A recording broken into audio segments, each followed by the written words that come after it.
As you can see, it's rainy out. So probably about 65 degrees. And I'm going to do a hike. It'll probably end up being maybe 2 miles or so. It's more of a trial hike as usual.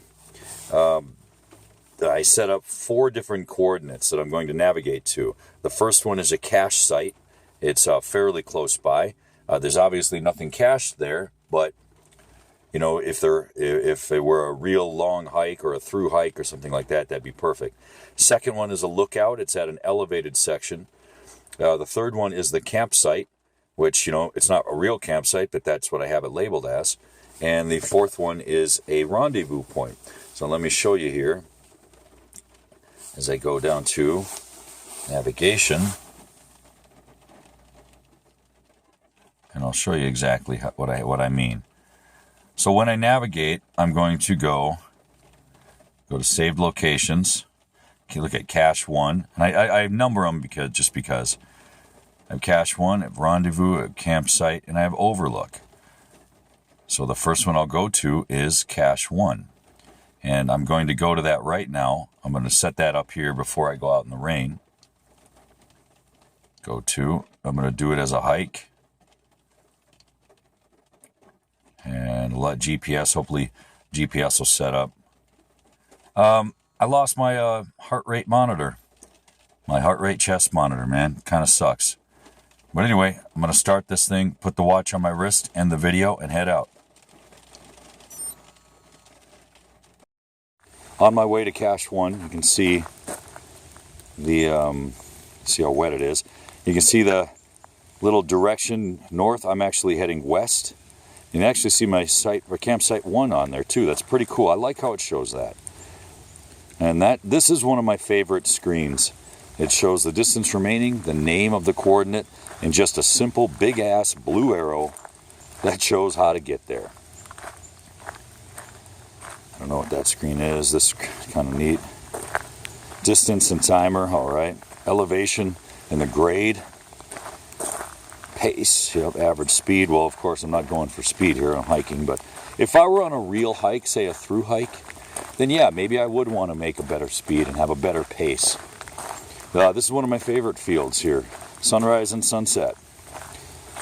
Sunrise to me isn't really that important, but sunset is, especially if you are arriving late somewhere. And that sunset is important to know when the sun's going to set, how much time you have left. All right. I'm at the open field portion here of the big, huge park. Whole bunch of neat little wildlife type things here. There's a bunny going across the path.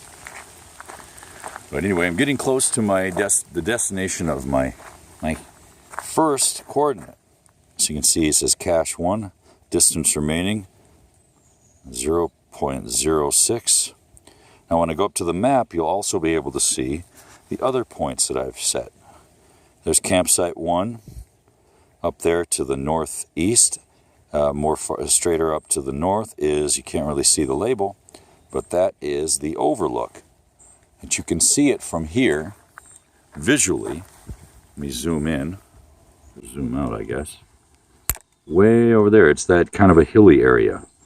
Now that's the Overlook, so it's kind of neat to be able to see it and navigate to it. So now I'm going to go back down to this screen here, which is my favorite screen for navigating. It says I'm very close. And once I get to it, or get close to it, once I realize that it basically gives you a warning at 0.01, so 1/100th of a mile, it'll say arriving at destination or something similar. And I'm always tinkering with the watch, arrowing up and down, looking at different fields when that seems to happen. And so I accidentally just exit out of that field without really seeing the actual warning. You can see it's wet out. The rain has kind of subsided a little bit, but it's still kind of dripping. So we should be coming up on it. 0.02. So the cache site that I laid down, kind of over here in this little growth over here, is vegetation and all that, weeds and trees and all that stuff. And of course it's telling me that's where I need to go.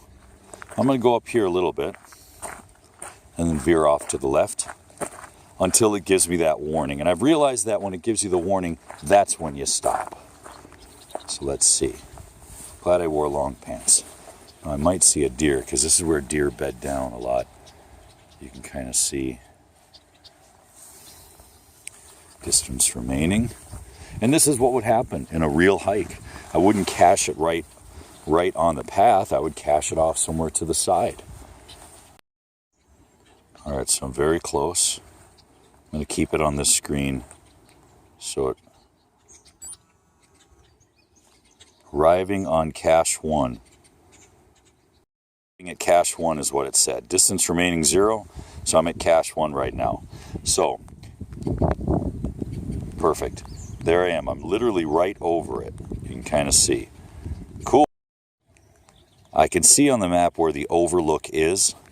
So since there's a trail and I know it's on the trail, I could literally walk to it. However, I'm going to navigate to this coordinate. So in order to do that, let me see here.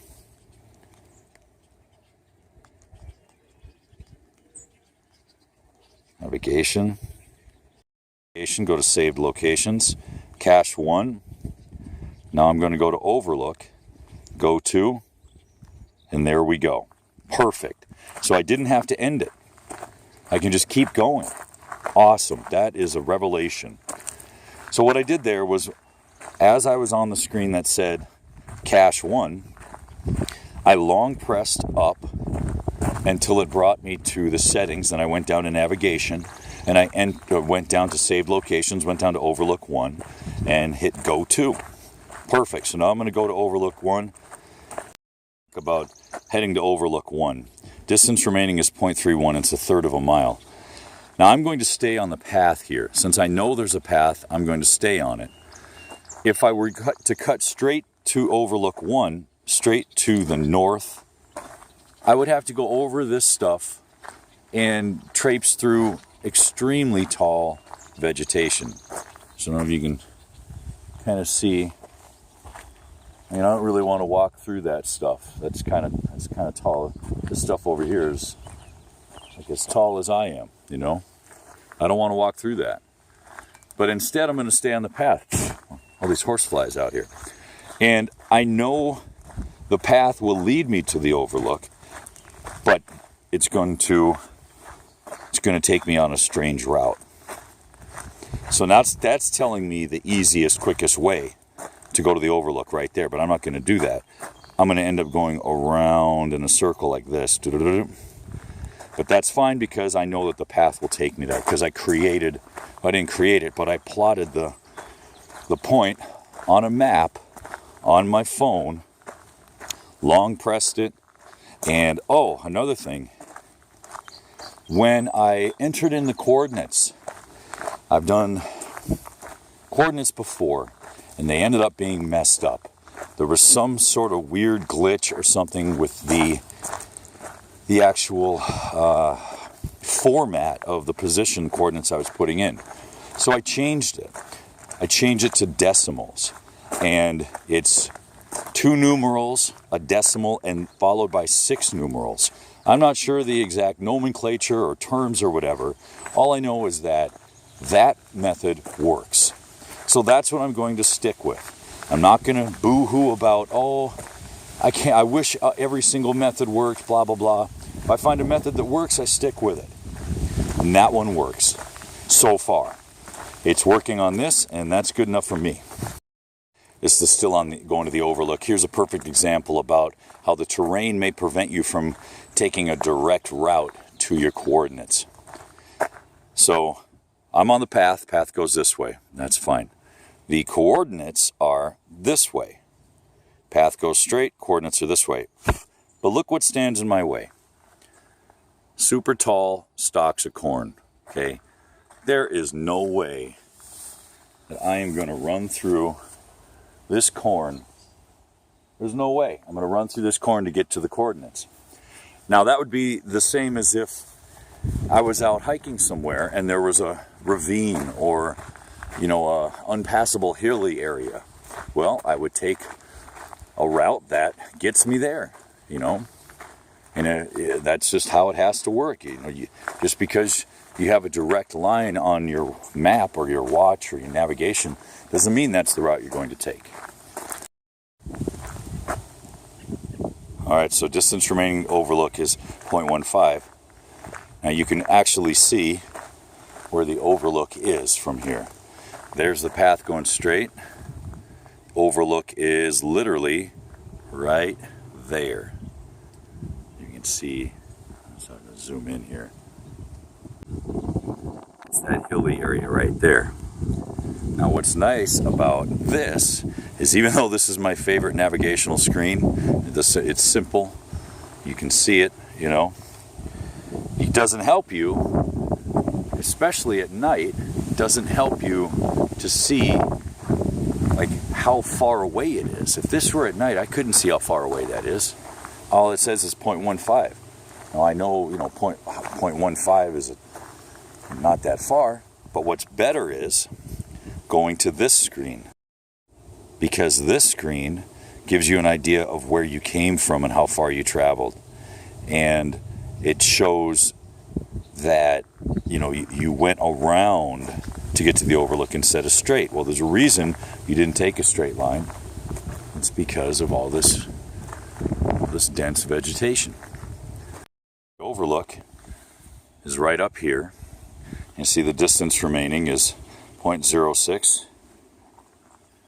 To set it to a different setting, since I know I'm climbing a hill, I'm going to set it to a different field here. Elevation and grade.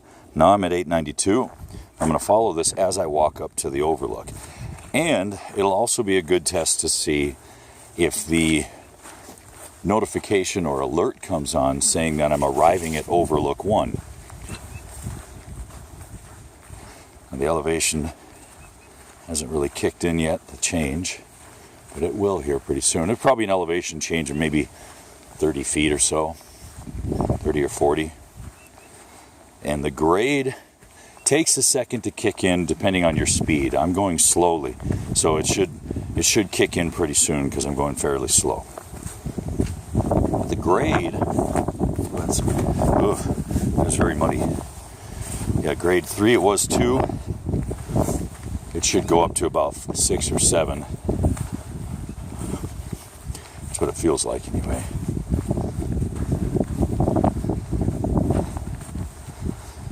Let's see. Keep it on here.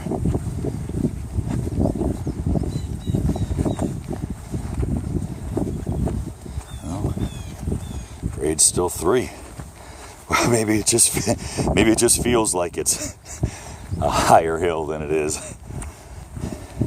The elevation was 890 down there. Now it's 910. That's 20 feet. What did I say? 30 or 40? Yeah, there's 25, 23 of me. So, should be getting, oh, there we go, grade 9. Yep, that sounds about right. So, we'll keep it on the screen. Actually, it says the overlook is to the left here. See that little red arrow? Screen. And see. There we go. I'm right on the top of it. Overlook 1, distance remaining. You can see there's like where deer bed down right here. And let's see. Arriving at Overlook 1. Perfect. Distance remaining 0. Now I'm at Overlook 1. And this is what it looks like. You see, started way over there. Right in the middle of the screen is where we started.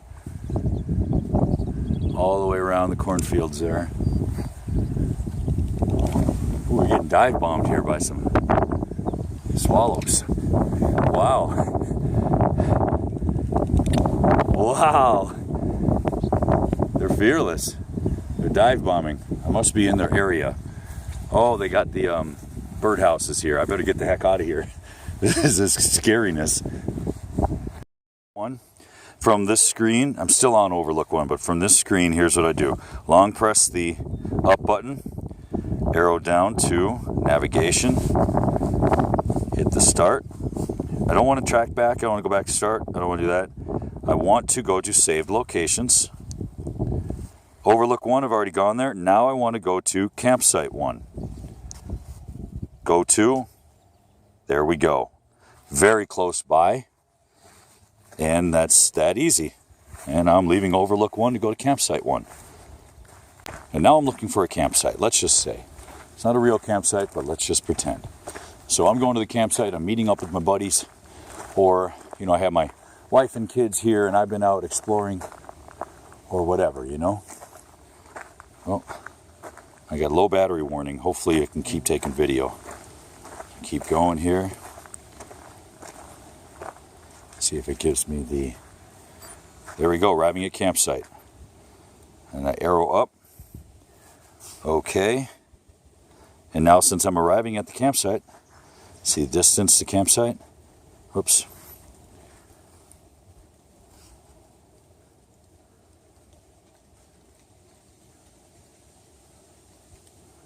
Distance to campsite, I'm already right there. So now I'm going to navigate to rendezvous point 1. Go down to settings, training, clock, save location, navigation. Save locations. Rendezvous 1, go to right here. So now I got to turn around and go this way. And we'll see what rendezvous 1 is on the map. It's pretty much directly south. And then I'm running out of battery on my phone, so I'm going to end this video till I get to rendezvous 1. Alright, actually I am going to take a little time here to show you how you can pause things here. So let's say I arrived at the campsite over there, hung out with the family or hung out with my friends or whatever, and well, guess what? Got a buddy of mine showing up, and so we already have it preset as our rendezvous point. No matter if there's an emergency or something goes wrong, we already have our coordinates preset. Let's call that rendezvous 1. But let's say when I got to the campsite, before I went to rendezvous 1, I wanted to stop and I wanted to hang out for a while.